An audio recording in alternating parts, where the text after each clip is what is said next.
কে আদায় করে? তার খরচ ছিল 400 দিনার এবং তা আদায় করেন 587। দরবারে ইসলামের শ্রেষ্ঠত্ব তুলে ধরে কে ভাষণ দিয়েছিলেন? হযরত জাফর রাদিয়াল্লাহু আনহু।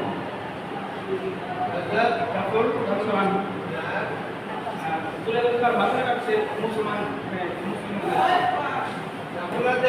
ঠিক আছে, মানে তার ভাষণ শুনে এদিকে ঘুরাও বাবু, বাবা এদিকে ঘুরাও।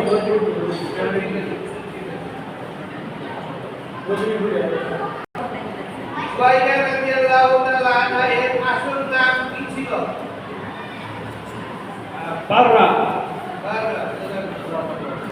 মাইমুনার প্রথম স্বামীর নাম কি ছিল? মাইমুনার প্রথম স্বামীর নাম কি ছিল? আব্দুল্লাহ বিন আবুল আসাদ। হ্যাঁ, আব্দুল্লাহ বিন আবুল আসাদ। আব্দুল্লাহ বিন আবুল আসাদ। ব্যাপারে ওই দাসী তো কি লিখেছে? আপনার বাচ্চা আব্বাসী ব্যাপারে ওই দাসী তো কি লিখেছেন?